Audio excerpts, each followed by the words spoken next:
السلام عليكم اصحابي اصدقائي الناس الزوينين ديالنا اللي تيتبعونا في القناه نادر علاء تيفي. حنا ديما راه عندنا الجديد وكتشوفوا هذاك الشيء الزوين، يعني الا ما كانش الطبخ راه تيكون الفن. تنديروا المسرح، كنديروا السينما، كنديروا الاعمال ديالنا وداك الشيء زوين. حنا ضد التفاهه في الانترنت كما تيقولوا، يعني القنوات التفاهه والعري وداك الشيء اللي كتشوفوا اللي هما طالعين وناجحين بزاف راه تبارك الله موجودين، ولكن حنا هنا كنبغيو نديروا شي حاجه اللي فيها الافاده وشي حاجه اللي زوينه. انا جيت اليوم نتقاسم معكم واحد التجربه اللي جدودنا والناس الكبار كانوا كيديروها وكنسمعوا وكنديروا، واقيلا راه ما تنتسوقوش ليها. دابا هاد الظاهره ديال هاد المرض دابا اللي كاين وداك الشيء هو هاد البارد وداك الشيء، تتبقى واحد الكحبه فينا كثيره. الناس تلقى تكحب ما قادراش تخرج، كدير السير وكتمشي. انا ماشي ضد الفارماسيان ولا ضد الدير، ولكن راه حوايج طبيعيه كانوا كيديروها جدودنا ووالدينا في ديورهم وكانت كتجيب نتيجه فعاله. والله العظيم الا جربوها الناس، وانا سمعتها من عند عباد الله وقلت انا نجربها والحمد لله لقيت على راحتي. اننا كناخذوا اللفت راه موجود، واخا فيه الغاز شويه ولكن ماشي مشكل. ها هو اللفت راه موجود، كناخذوا جوج لفتات وكنحكوهم. وخليكم معنا باش تكملوا كيفاش غادي نديروا. كتشوفوا كنحكوهم عادي، ها انتم كتحكوا عادي بحال هكا.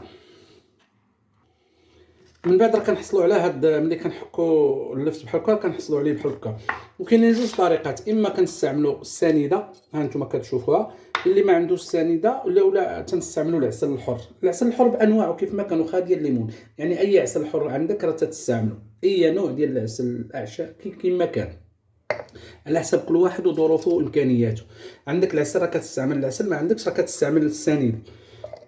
انا غنستعمل شويه العسل ونستعمل معاه حتى السنيده.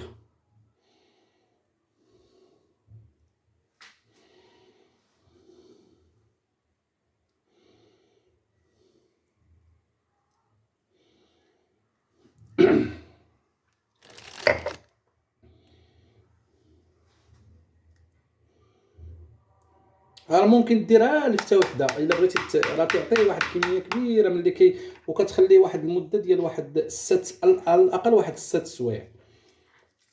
اما الا درتيه بحكا في الليل وخليتيه تابات حتى الصباح من الاحسن. علاش؟ لانه هو بداك التفاعل ديالو كيطلق هذاك الماء ديالو من بعد تيولي لنا واحد السيرو من بعد غنخليكم كيفاش الشكل النهائي ان شاء الله. عادي كديروا ليه بحال هكا وتتخلوه فيه، كديروه في شي بلاصه مظلمه، في شي بلاصه شي ماريو ولا شي حاجه وتخزنوه. من بعد راه كديروه في شي سوبيره بحال هكا وكتخلوه، ورا ديك الساعه كيبدا يطلق هذاك الشيء ديالو. كتغطيو وكتدخلوه لشي بلاصه. من بعد نكمل لكم.